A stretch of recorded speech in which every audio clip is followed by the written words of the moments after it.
Good morning, Mets fans, and welcome to a Tuesday edition of Driving with Mr. Met. I am Mr. Met, and we are aceless. At least we are VargACE-less after yesterday. The Mets traded who was arguably their most consistent pitcher outside of Jacob deGrom this year, and that, of course, was Jason Vargas. They traded him yesterday to the division rival Philadelphia Phillies. I want to talk about that trade, what I think it means for the rest of the rotation and the rest of this season as we kick off a 3-game set tonight in the south side of Chicago against the White Sox. Talk about that and more on today's show.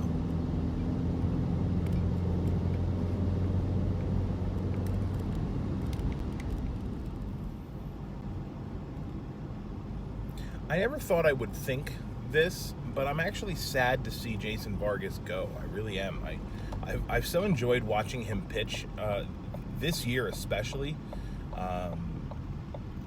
Really, outside of a tough April for Vargas, he's been quite good this season. You know, he's such a different pitcher than everybody else the Mets have on staff in terms of his stuff and how he approaches each at bat.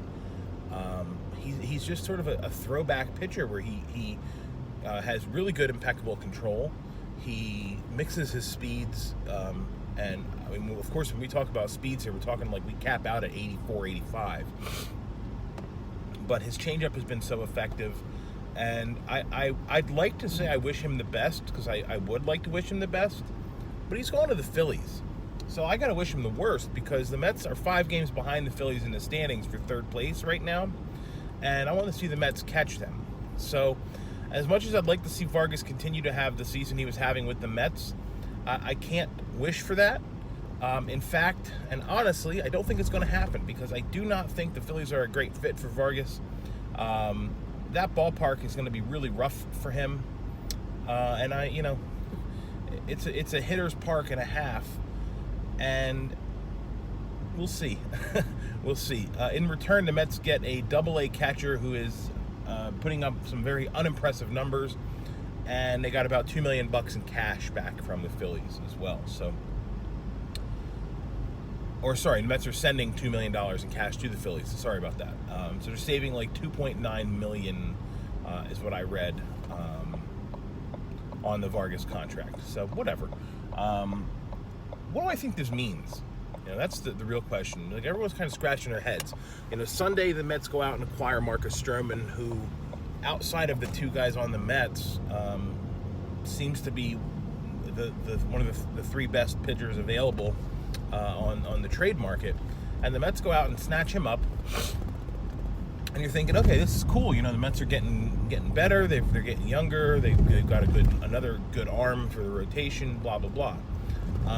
But then you realize, well, now we have 6 starting pitchers, right? So what's going to happen? Is Vargas going to move to the bullpen? I mean, that's not going to work. Are we going to take Matz coming off a complete game shutout at 99 pitches and stick him back in the bullpen? I don't think so. Are we going to put Thor or Wheeler in the bullpen? No. I mean, deGrom, don't even suggest it.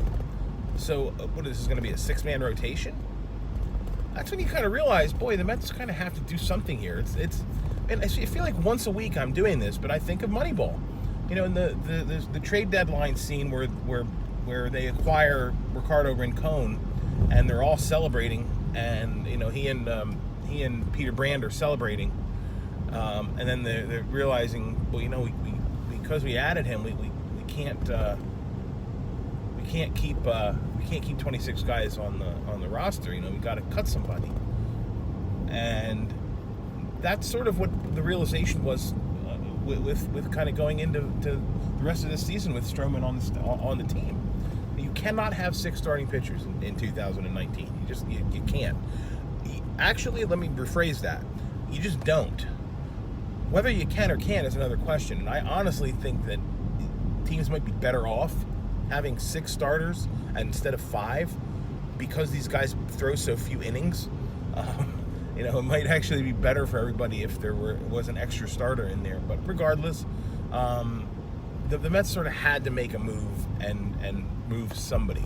So I sort of stuttered through all of this, but moving Vargas to me says they're not trading Wheeler or Syndergaard.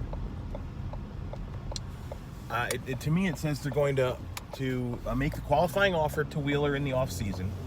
It looks like they're going to stand firm with Syndergaard, which I think they should, or perhaps shop him in the offseason in this winter and see what the interest is then. But make the qualifying offer to Wheeler, have him accept it or not accept it, and then get the draft pick for him. And then you have Walker Lockett as your 5th starter. If Wheeler doesn't accept the QO. If Wheeler accepts that qualifying offer, the Mets have a really nice 5-man rotation. So it could be a hell of a lot worse, is what I'm saying. Everyone that's freaking out about trading Vargas, trading their best pitcher, you got to calm down. You got to realize that this had to happen. This had to happen because you can't have 6 starting pitchers. It had to happen. And having it be Vargas instead of Wheeler or Syndergaard, to me, says those 2 guys aren't going anywhere right now. And, the Mets remain in a good position to make a lot of headway in the standings here because they're playing such minimal competition over the next, 8 days or so, or 9 days or so. This is the chance. This is the chance right here. This is the stretch right here where the Mets are going to either get back in this thing legit or be done for the year. And I kind of have to applaud Brodie Van Wagenen here. I really do.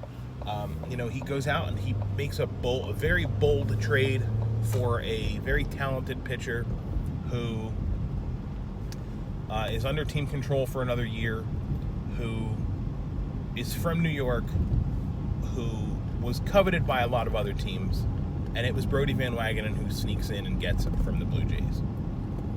This is the same Brodie Van Wagenen that, look, right now it looks like the Seattle trade was a disaster with Kelenic and Dunn going to Seattle. And then, of course, Bruce and Swarzak going as well, and having them leave Seattle to both of them be in the NL East, tormenting the Mets this year. Looks like an awful trade right now. But as I've said multiple times, you can't judge a book after you've read the first, 1/5 of it or 1/6 of it. You've got to read the whole thing. You can't judge a movie after the first 20 minutes. You got to watch the whole movie before you can say it's good or it sucks, So back to the whole Seattle trade, Brodie could have been gun-shy about this. And he could have said, you know what, I don't know that I really want to pull the trigger on another bold move like this. The last one didn't seem to work out that well. Again, Moneyball. I keep going back to Moneyball. It's that line when Hatterberg says, well, what about the fans? And then, of course, Wash goes, maybe I can teach one of them. Billy's like, the fans don't run my team. And maybe that's what Brodie Van Wagenen's thinking. Like, I don't care what the Twitter backlash is. Twitter makes up, 10%, 12% of the fan base? Maybe. So, maybe he doesn't care what Twitter says. Maybe he's not affected by the outside external comments. And maybe he's like, this is what I'm doing. I'm making this team better now and in the future. And sometimes I'm going to swing and miss. But you can't be afraid to swing and miss. You've got to be bold. And that's what he's showing that he's doing. And he can be. And I, for one, am excited to see what he does next. So, the Mets open up a 3-game series tonight with the Chicago White Sox in Chicago. Noah Syndergaard scheduled to pitch tonight, assuming he doesn't get traded, which, again, I don't think he's going to. But assuming he's still a Met in a few hours, he'll be on the mound in Chicago for the Metsies. So let's hope that Noah Syndergaard can throw a good game tonight and keep the Mets in the game and get the Mets a W, get them to 4 games under 500.